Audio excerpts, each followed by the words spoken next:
Well, wasn't that just fantastic? My name is Pastor Matt, and I'm the lead pastor here at Manningham Christian Centre.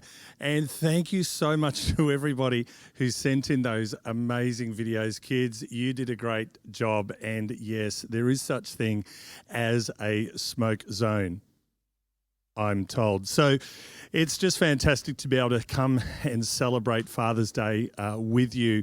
And we've got a really, really exciting next few minutes lined up. I'm going to introduce you to a number of different people who have set aside this morning, taken time out of their own Father's Day, and we're going to be drilling them for the secret to being a great man.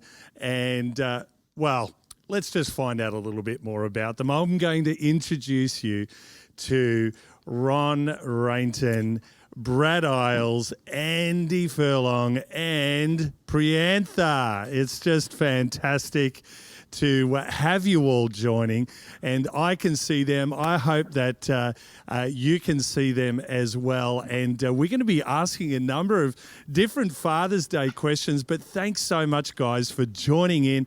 Happy Father's Day to you all. I hope you all got breakfast in bed, you got foot rubs, you've had a massage this morning. Was it eggs and bacon or nothing at all?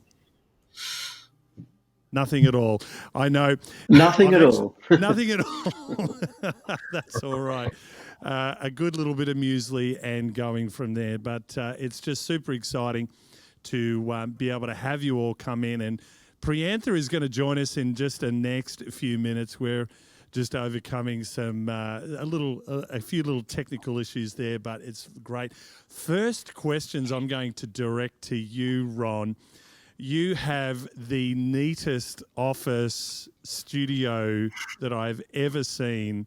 I love that sign behind you, relax. Man, whenever I have seen you, other side, yeah, that's right. Whenever I see you, you are a great man who's relaxed. It's probably because you've been married to Anne now for 44 years, for over 44 years. Which this is why she's kept you looking young, Ron. That's the key, isn't it? Right? And something like that. Something like that. And now, Ron, you are the father of somebody that we do know, and that is Kelly Wishart, who's also married to Sam, of course, but Kelly and Jeff. And I just want to point this thing out to you. I just want to point this and out to everybody that when I asked Ron to send some details into us, he said that that Kelly and Jeff are both successfully living independently from you. That is no mean feat. You got them out of the house, Ron. That's fantastic. Congratulations. Well, yeah, more to do about them than about me, but yeah, that's very successful. Yeah, I think that's a remarkable success. And now, Ron, you're by trade, you're a chemical engineer, and most recently the Safety, Health, Environment Manager from International Oil Company working in Iraq. Wow! Now you're currently on leave in Australia, but that just blows my mind. You're the let me get that right. You're the Health and Safety Environment Manager in Iraq. That just seems like an enormous task. Tell us a little bit about what that might entail. Well, yeah, more than I have ever expected, I suppose. Traveling the world, you find people all over the world are marvelous people, and the Iraqis are no exception to that. They are remarkable, loving people who have had a terrible last 50 years. Being Safety, Health, Environment Manager in Iraq is unique. The problems are unique. I would have never have thought prior to this that I'd be wondering how to handle mines and ammunition and explosives. That was a big part of the job, was demining the oil field. Didn't do that personally. I had a group of very expert people to do that with us, but yeah, very, very different experience. Wow, gosh, it sounds like family life. working out mines, weapons grade stuff. Anyway, look, relationships can be a bit like that. But yeah, yeah. I wanted to ask you the first question, and obviously being Father's Day, I wanted to ask you what do you most enjoy about being a father? You've got two amazing children. You've got two grandchildren that I am at least aware of, and what do you love most about being a father? Well, look, let me start by saying thanks, Matt, for the opportunity here. Really, it's been great to step back and think, more fully on these things in the last week. Some of these questions are quite deep and profound. What's it like to be a father? The best thing, you've already mentioned it, is to basically watch your kids grow into adulthood, and particularly pleasing and satisfying that my two have grown into be very effective and great people at their age. My age means they're getting older too. At their age, their success is more to do with themselves and what they have put into their lives and into their families. And, I couldn't be more proud of both of them. Kelly is just an amazing woman with an amazing family. And it's great to have been involved in the foundations to that. That's the most pleasing thing, is to see them succeed. Yeah, fantastic. And succeed in relationships with friends and grandkids. Obviously, your grandkids are just so special to you. Absolutely. Yeah, yeah. Everything's not a bed of roses. Don't get me wrong, but the Lord has really blessed this family, and we're moving forward wonderfully. Yeah, fantastic. That's amazing. Obviously, working in Iraq, it's not something that you can get up early in the morning in your Melbourne home and jump on a plane and scoot over there for the day and come back. You've spent a lot of time working overseas, and obviously before Iraq, you as somebody who worked very long hours. What was that like to? How do you best reconnect with your family after either working long hours, having a long day, or working overseas, coming back from a trip? How do you reconnect with your family the best? Well, it's something we're sort of lacking in a big way at the moment. That's personal face-to-face time. One of the great things in recent years has been this technology. I could sit in Iraq and talk to Anne, talk to Kelly. Probably didn't do that as often as I really should or could have, but it could be done. FaceTime, WhatsApp, all those sorts of things. But there's nothing like actually getting around a table and having dinner together. Something we're missing quite a lot at the moment. But that's, I think, the best thing to do is to get together and to see one another. Now, it's a bit of a struggle with Jeff at the moment. He's up near Byron Bay, so he's away from us. So connection with him is a bit of a struggle. But that's the best thing, is FaceTime, being together. Yeah, absolutely. Absolutely. I think eating together is just such a massive thing. I think everybody can relate to the fact that often we feel the most connected when we sit down and have a banquet together, or even have a coffee with one another. It's just so absolutely important. Now, next question, Ron, is pretty personal about you, and thanks so much for answering this in the best way that you can. But what was the hardest thing that you went through as a child? And if you can, on the back of that, let us know how you overcame it. It might have been, later on in your life, but what was the hardest experience that you had? Well, this is a tough question, and I could get a little bit a little bit out there with this. Sure. Look, Yeah. unfortunately, growing up in the Raton family was not the best of experiences. Don't get me wrong. Kelly, as you know, is very deeply involved in family support and children. And some of the stories out there about what some kids have gone through are just horrendous. I mean, just horrendous. And I didn't have that type of upbringing. Don't get me wrong, but it wasn't easy. Dad had his problems. Mum was there, and there were issues in the family. So, can I pick out? Growing up in the Rayton family wasn't the easiest of things. So, how do you go past that? Well, I think I found the Lord through Anne, by the way, at around the same time. I think it was inevitable that I would find the Lord. I think God has always had his hand on me. But something I've been really contemplating on over the last week in relation to this question is, God is love, pure and simple.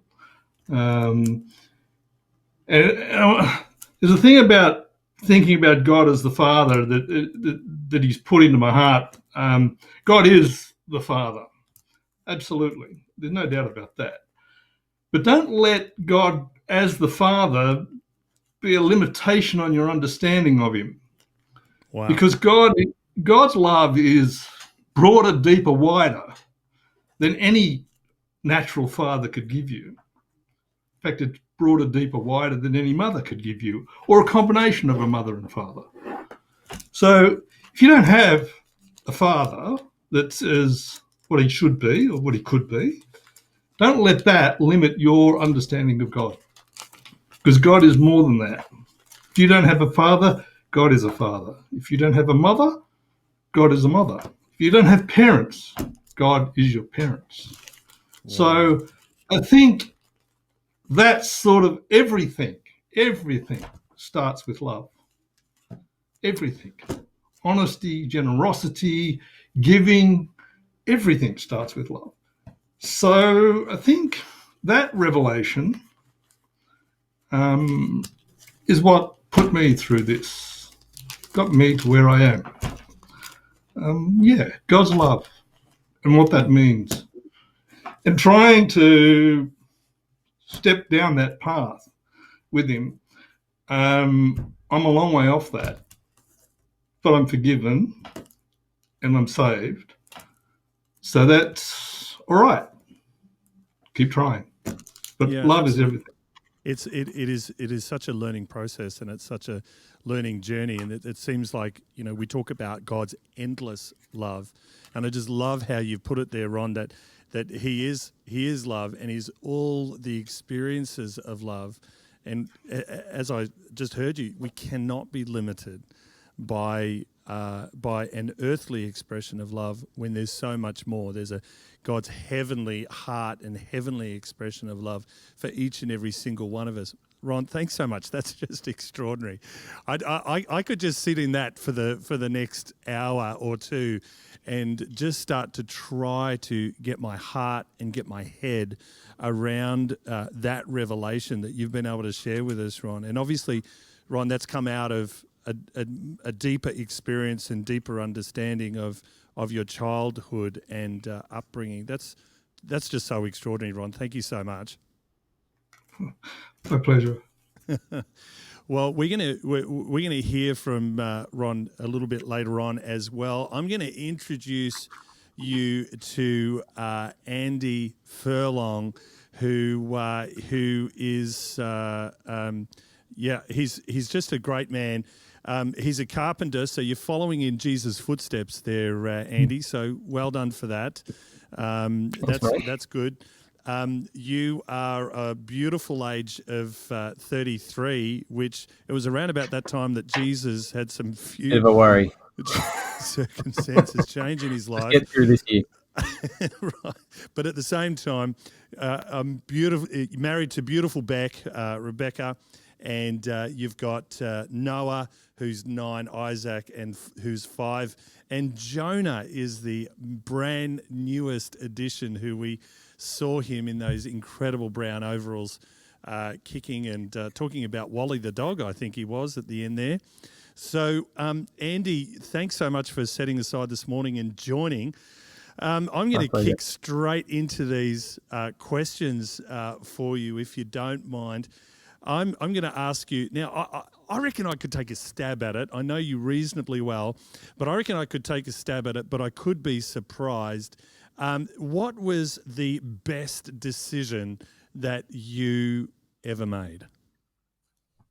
Um, well, it could have been the midnight Happy Meal that I picked up the other day. But no, I think absolutely the best decision that I've ever made, without a doubt, is my decision to follow Jesus. I mean, undeniably, sure, there's eternal consequences to that decision, but they play an incredible role in that decision. But putting that aside for a second, is it's just it's become the foundation of my life. It's the reason that I interact with people the way that I do. The reason that I would parent the way that I do. The reason I would work the way that I do. It just influences all of those facets of my life. And I think, although at times it hasn't informed all of my life choices, perhaps the way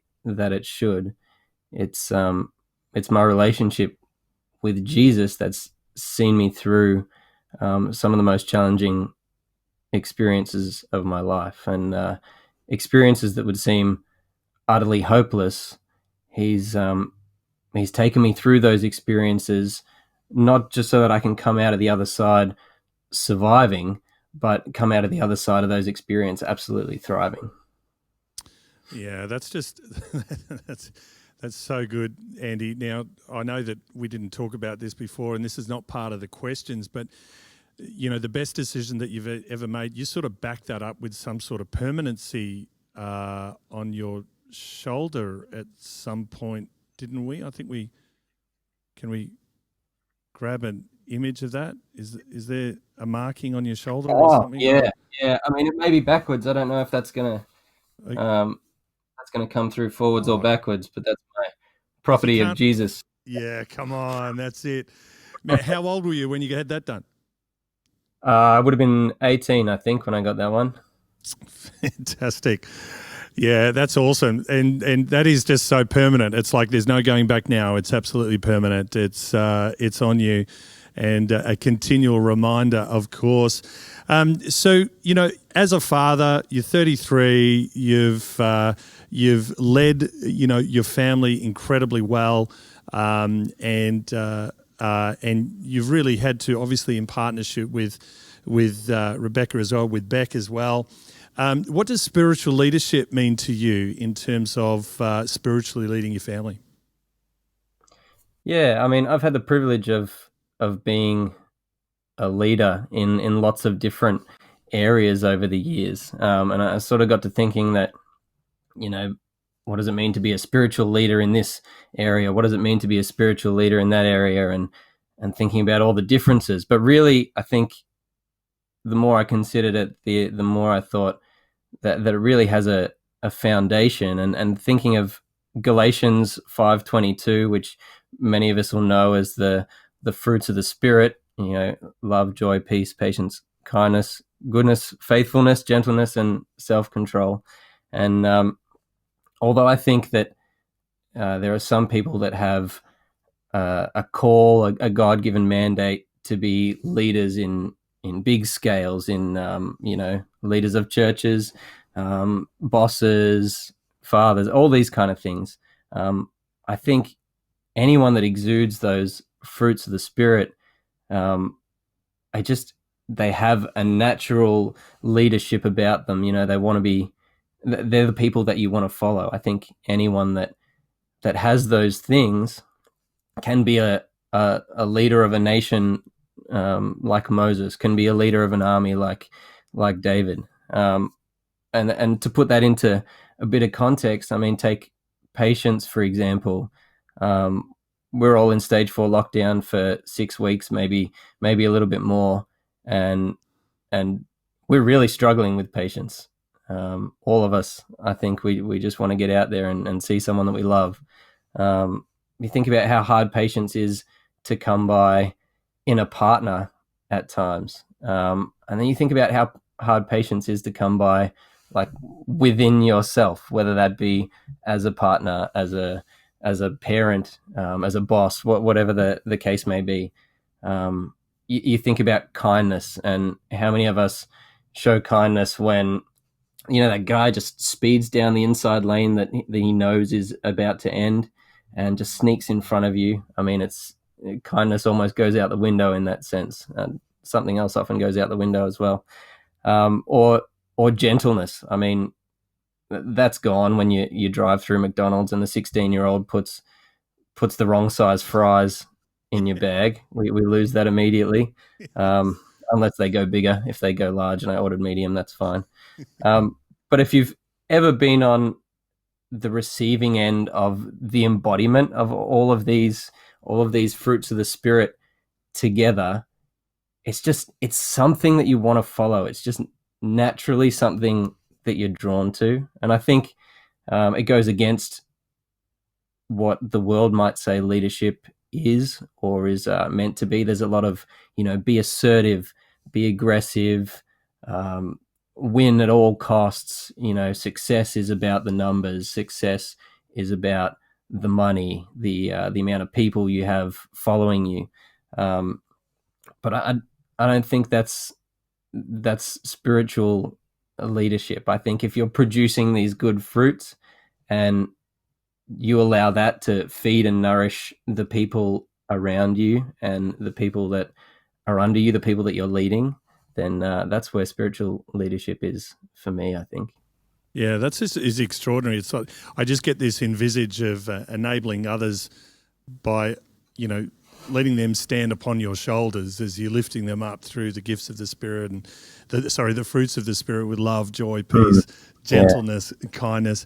And, I take my hat off to you, mate, because that is what I've seen certainly throughout all of your life, that as you have displayed, I know that I'm sure sometimes there's times where the patience does run out a little bit and once or twice. And I'm the first to admit that, but I just love it how you've really captured what's good spiritual leadership and how it's displayed. That's just extraordinary. I've often in discussion with a lot of women in the community and women in our church, and especially mums.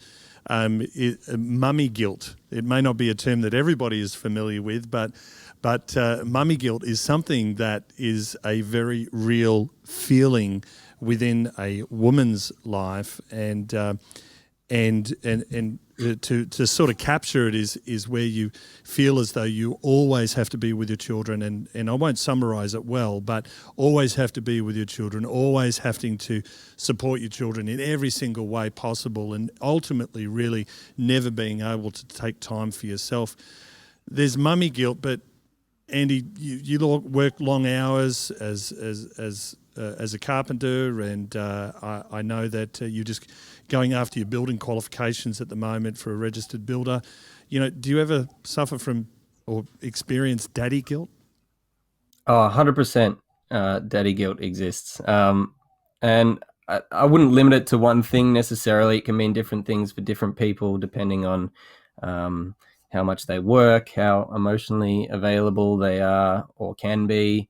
But I mean, especially during COVID for me, for example, when this all started back in March, I started working longer hours, putting in longer days, calling in all my private jobs that I'd organized to do on weekends, all these kind of things, because I didn't know where this was going to go. I didn't know if we were going to be locked down for months and months, and I wasn't going to be able to work. So I put in extra hours to make sure that the family wouldn't suffer if we had to close up shop completely.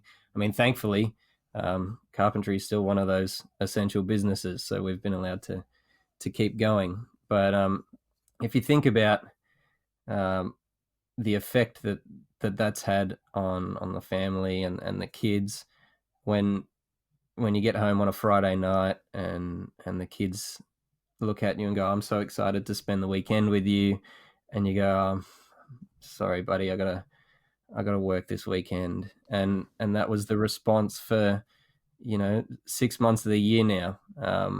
And it's heartbreaking to see their little faces when they realize that's kind of the norm at the moment. And it's very hard to explain to young kids that this is going to end and things are going to go back to normal at some point. And then even just getting home from a long day at work, being absolutely exhausted, and the second that you step through the door, being asked to play a game or read a book or something like that, when all you want to do is have a shower and have dinner and crawl into bed. There's it's hard to be available sometimes in that sense, and so you certainly feel guilty saying no to those things. But on the flip side, when I say yes to those things, that spending those 5 or 10 minutes playing a game or reading a book, that I start thinking to myself, really, you really had to say no to this last time? And it doesn't take much from you to sit here and read a book.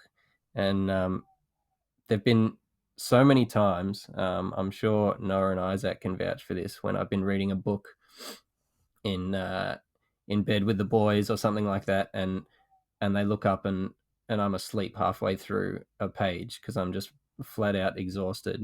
But the times that I've said yes and run myself to the complete end of exhaustion just for 5 minutes of reading a book, I feel infinitely better and less guilty, having said yes, regardless of the final outcome. That's amazing. And look, I'm sure the kids would actually get a kick out of you falling asleep during the book reading time as well. Oh yeah, Noah's always with the elbows trying to wake me up, and I'll fall asleep inevitably again in another couple of minutes. That's right, Dad. Oof. Yeah, that's amazing. Thanks so much, Andy, for sharing. Again, we're gonna come back to you, but that whole daddy guilt, father guilt, dad guilt, it is such a real thing, and whilst it would affect us perhaps a little bit differently, and it might impact on our own emotions, or we handle those emotions differently to women, it's most certainly something that many fathers experience as they, on one hand, want to feel the pressure of perhaps providing for their home or showing leadership in their home in that way, and yet at the same time, chasing after career or chasing after those things. And it's a bit like no man on his deathbed says, "I wish I spent more time at the office," or "I wish I spent more time doing this." Always, and any person that I've certainly encountered, in their last moments of their life, their heart and their wish is, "I wish I spent more time with family." And so, take my hat off to you, mate. Keep up the good work. Keep up those readings. Keep on the book reading, and grab a nap every now and then, please, because you all need it. Well, we've got another very special guest with us. I want to introduce you to Priyantha, who has been patiently waiting. Thanks so much, Priyantha. And it looks like, you're like a head gamer with the headphones, and we're about to experience some sort of LAN network gaming or something like that. No, we're not going to do that. But not everybody may have met you, Priyantha. And of all the people on the screen, you're probably the newest addition to the MCC family. So welcome. Thanks so much for joining us. Thank you, mate. Now, Priyantha, you're married to Kumadini, and the beautiful Kumadini. You have a daughter by the name of Namolka, and she's in her 30s. And, when I started to look at these ages here, I thought, come on, man, you're not that old. Are you? And Exat, who is in his 20s, of course. Now, Namolka's out of home. She's up in Sydney, and hello if you're watching. And your son is still at home with you. it almost feels like a dating agency. Your occupation is you're a technical services manager, information management and technology in the Department of Transport. Tell us a little bit about that. What exactly do you do? That's a big title. Yeah, it is a long title. So I'm in the IT area. So it's a big department of Transport. We used to be Vic Roads, and recently Vic Roads joined with Department of Transport. So it's a very big entity at the moment, public service. So in terms of my role is within IT. So I have accountability for all the database, supporting all the database across Department of Transport. So which is Vic Roads and the larger Department of Transport entity. So which is an exciting role. I have been in that role at least with Vic Roads for nearly 10 years. And it's the office is conveniently located in Kew, so it doesn't take me very long to go there. And yes, I'm happy to work with a really good bunch of people out there. Wow, fantastic! And how long did you say? How long you've been with Department of Transport? 10 years. 10 years. 10 years. That's fantastic. So and often, sorry, go on. No, I said this is my second career. So it was IT was relatively new to me. So, but I'm having fun. Fantastic. Now, there's one thing that I know that you love to do, and we have actually displayed a number of these here within our church services, and that is your amazing photography. And you recently, reasonably recently, you won an award. Can you tell me a little bit about that, a star photographer in our midst?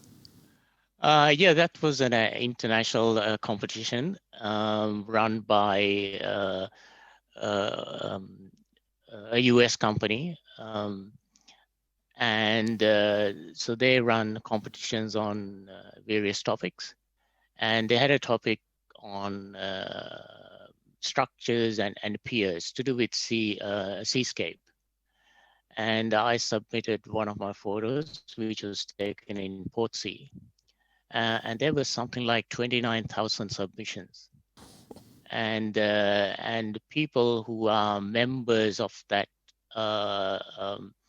organization, who are pretty much all photographers, vote for their favorite photo, and without knowing who the photographer is.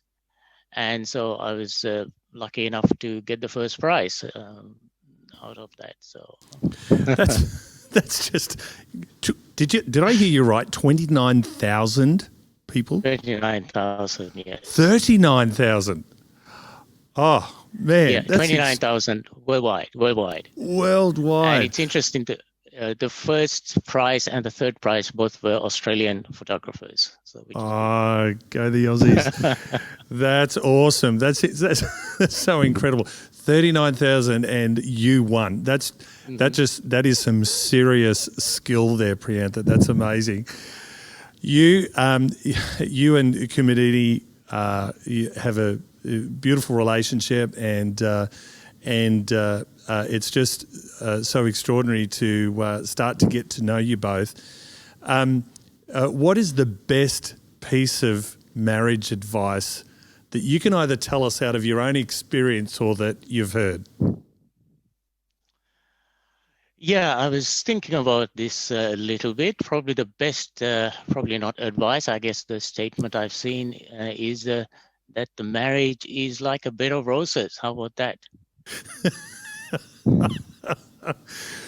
But obviously to get a bed of roses, you've got to cultivate the soil, you've got to send your roots down deep, and you've got to look after them. Is that what I'm getting here? Yeah. So now that I got your attention, let me elaborate a little bit. Please.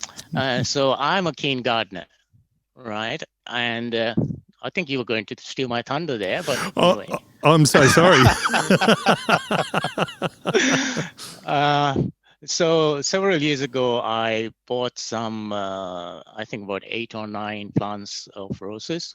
and planted them. They were full of flowers at the time. Planted them right at the front of our property, and it looked beautiful, really, really nice, very fragrant, and I used to take care of them really well, water them once a day, twice a day. Just like a good start of a marriage. You're very happy, and yes, so the roses were there for a while, and then one by one, some of the roses withered away and died, and there are a few which came up after that, but not many. And then, just like marriage, it's a bit seasonal. So next year there were no flowers, and the following year I think there were 1 or 2 flowers, and I thought, okay, oh well, these plants were really, really good when I bought them. And yeah, so after a while, I found out that I need to treat them a little bit better, fertilize them, prune them. So as a result of that, I'm getting a lot more roses now. So in that sense, I think it's similar that we have to, so at a marriage, at the start of the marriage, things look very rosy, pardon the pun. And and you had to work through that. Some seasons things don't look as good, and other seasons things work out well. But it does need a lot of work from both parties, and that is something which I found and over the years. I think that's just like a bush of roses. They say, look, if it lasts for a few years, then there's better chance of lasting a bit longer. If you're not patient with the roses, you might cut them and get another plant, but not the best way to go. No, I like the analogy. That is absolutely right. Yeah, I think that is absolutely sound advice. There's absolutely no question about that. I wish, whilst, I'd sought a lot of marriage advice before I got married, and Anna and I have just recently celebrated 15 years, would you believe? But I know that when I first got married, I thought I knew it all. And that advice, I would have really valued your advice, Priyantha, before I got married. I wish we'd have known each other back then, that's for sure. Beautiful. Now, yourself and Kumudini, how did you meet? I'd love to know that story, and I'm sure everybody out there is dying to find out, how did Priyantha and Kumudini meet? Wow, that's a good question. So my dad, not sure whether some of you know, who was an Anglican or was an Anglican priest, and he had his church in a country area. And we used to go carol singing every Christmas. We used to tour some of the adjoining villages, and we used to go in a little truck and stop at junctions and sing carols. And people always expected that, and they were looking forward to that. So our choir was fairly small, and so I used to sing, and I used to play guitar there. Kumudini's mom used to attend the church. So Kumudini's mom was an Anglican. Kumudini was a Buddhist at the time, but she joined in during Christmas to sing carols with us. And that's how it started. And she was 15 and I was 16. So you started singing together? Is that what I'm getting? Yeah, singing carols. Yeah. Fantastic. So, yeah, it was a long time ago. Wow, that's just amazing. And obviously, do you still love to sing? Yeah. The others might not like me to sing, but in the house, but I sing and play guitar. So that's something I especially doing ISO. It's something I've enjoyed doing. Oh, that's just amazing. One thing that I think each of us, my son Joshua always wants to, spend time playing cricket or footy or, on the game station or building models or something along those lines, doing boys stuff. And then, Shyla loves to do some of those things as well. But sometimes as a father, there's a difference between how we relate to our son and how we relate to our daughter. You have an adult son and an adult daughter now. How do you relate differently to Nimolka as compared to your son, whom I might be pronouncing his name incorrectly, so please let us know what his name is. No, you're pronouncing his name right, Exat. Oh, good. Excellent. Yes, so in some ways they have a number of differences, but in some ways they are both similar. Both are very analytical thinkers and like to think through problems or challenges, and I do the same. So I find it quite easy to relate to them. I guess with Nimaka, I find that there's more discussion, and when you're talking about something, just a little bit more dialogue, I guess, and discussion going into it. Whereas with Exat, as with quite often with men, it's short sentences or not so much in detail in discussions.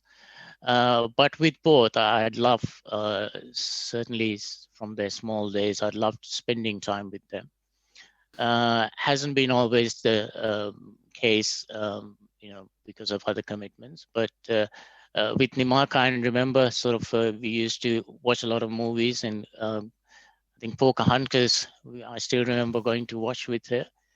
But as she grew older,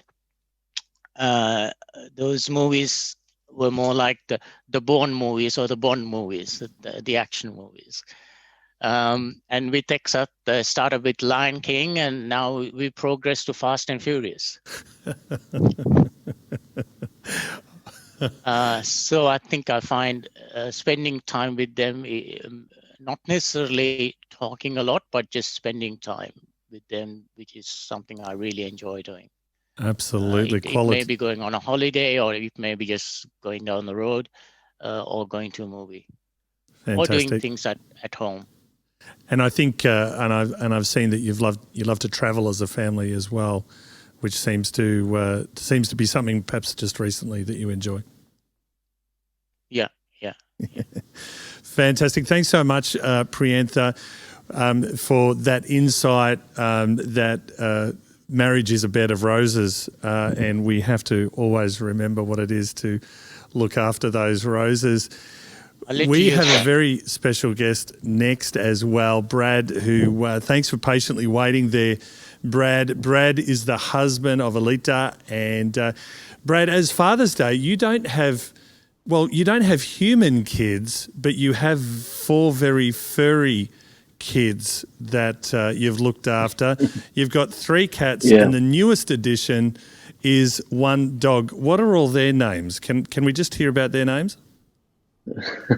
We've got Molly, who's 20, and we've got Tika, another cat, and then Cooper, and then we've got Maggie May, who is about 10 weeks old. Yeah, a little Maggie May is obviously collie. The dog who's a border collie. Man, you've got your work cut out for you with that that border collie. You can absolutely be guaranteed of that. Now, Brad, you're in hydraulic engineering and that department. Let us know a little bit about what that entails. Look, basically, hydraulic design just means plumbing. So anything that a plumber installs into any building it has to be designed first, and I do all the design for it. So anything that has water, gas, relieves sewer, hydrants, hose reels, sprinklers, anything like that in a building. If it's got water in it and it smells, I've designed it, or someone like me, before it's installed. Man, that's extraordinary. So I'd imagine that it have a creative element, but also a high technical element. How did you, like, as an adult, as a a man, this is who I am. We often find our identity in kind of what we do, as opposed to perhaps who God says that we are. Let's just go back to your childhood a little bit. If you could go back to one day, just one day in your childhood, which day would that be? And tell us why. Tell us about that day. Well, I had a great childhood. I come from a large family, mum and dad, and I'm one of 5 kids. I'm in the middle. And I can't pinpoint any one day in particular, but I would just go to say that any random Saturday, probably in the middle of a hot Sydney summer, sometime early in the 80s, and it'll just be working in the backyard with my dad, mowing the lawns, doing something like that. And I remember, let's say, the first day that he let me use the brush cutter for the first time by myself, which was awesome, to be trusted with something so dangerous. You know, your dad's watching you from afar, but he's letting you just, go crazy. And it was, my dad used to always like showing me how to use different tools like that. And to be given the responsibility with something so dangerous was so exciting. You know, the first time he'd give you an axe or a mattock or even a chainsaw or something like that was just, whoa, let me at it. That's great. So the best day would be something like that. And then always after we would do the yard stuff, we'd always sit down together and he would have a beer. And then we'd just talk about, what we did that day. And then no longer after that was done, then I'd head off on my bike with my mates in the street. We go down to the local gullies and muck around. And, back in the days when you'd you go inside and you'd ask your dad, you get your best set of playing cards with all the plastic coating on them, and you take them back and peg them to the back frame of your bike, so the spokes would make some awesome motorbike sounds, and you do skids and wheelies, and that'd be the perfect day. And even back, that's when it'd be dinner time, and Mum would say, to Dad, go and pick up from the takeaway, and Dad would always call out for me to go, come on, Brazo, let's go. And I'd stop whatever I was doing and just run towards the car. And my dad had the coolest car that I've ever seen. It was a beach buggy with an exposed VW engine at the rear. And it was a one-piece fiberglass body with massive rear tyres, no roof, no doors, no seatbelts, and it sounded awesome. When we were on the road, everyone used to stare at us like we were rock stars because this thing was amazing. And, your dad he'd look at me and just wink at me like he knew it, And then, but probably the coolest thing was when we'd be coming home from the takeaway shop, Dad would always take a different way home just so that we could drive down the really long hill. And then he'd look over at me and wink and he'd say, come on, and let me sit on his lap, and I'd steer all the way down this hill, and then even give me the to trust me to turn into the driveway, drive down the side of the house. And, as a kid, that was the coolest thing to do because, it was an awesome car. He'd be on the front page of CNN these days for, what not to exactly. do. That's fantastic. Yeah. So it was just a random day, that would have been the coolest day. Yeah. Oh, man. Yeah, those summer days, I think, those plastic playing cards were replaced by something they used to call spokey dokes or something like that. That da-da-da-da-da, you'd hear it click as they went through. Brad, this is a big question, and I don't want to rush our time, but as our time is coming sort of to an end together, which family member has been your greatest coach in life? How have they coached you, and what are some of the qualities that you've seen that they're actually really, really good at? Well, it was a difficult question because there's been so many great influences in my life, like my mother and my father, but probably the greatest coach, and that's kind of something you seek out for, and someone intentionally hands you advice, and that would probably be my older sister. She's her name's Doreen, and she's the only sibling with me in Melbourne, so I see her the most. And Doreen how she does coach me and those qualities that she does have as a person. She's got exceptional people skills. She's very relational. She listens to empathizes, doesn't judge me, and steers me towards being a better person, a better version of myself. Yeah. So I think that just generally her attributes and when I've asked for help, what she brings to the table is something very tangible for where I'm at right now. Yeah. Yeah. Wow. That's just so good.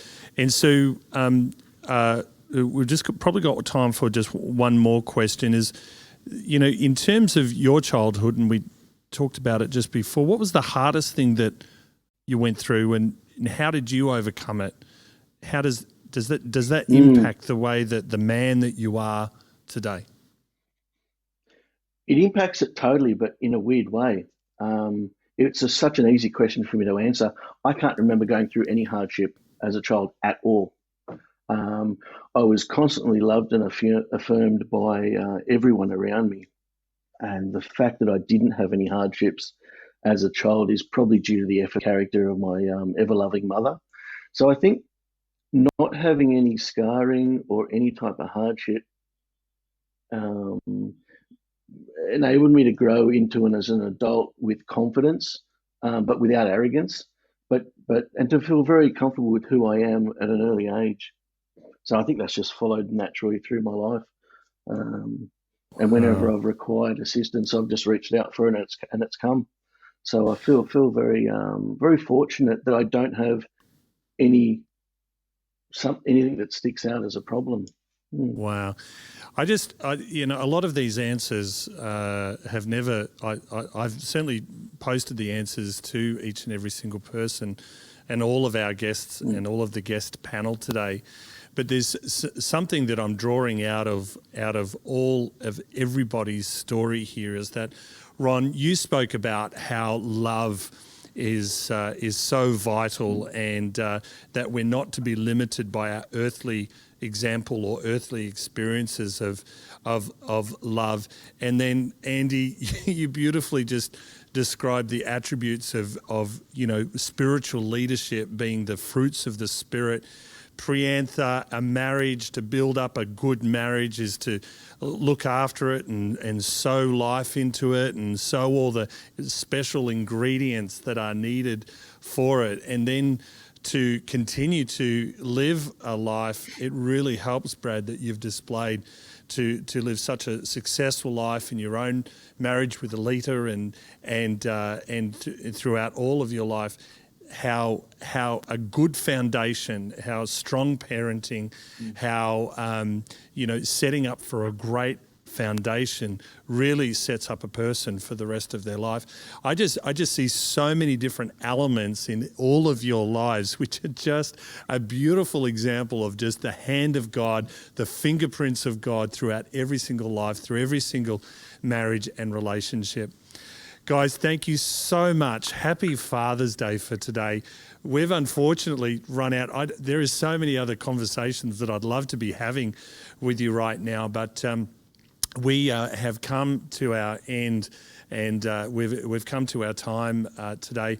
But happy Father's Day. Thank you so much for setting aside the time, taking it away from your own family, and really just sharing your heart and sowing into us from your experience. There's so much truth in everything that you've said, plus a few little things that we've been able to find out about you at the same time, which is just beautiful. So thank you, Brad. Thank you, Ron. Thank you, Andy. And thank you, Priyantha. That's just fantastic. Thanks for joining us.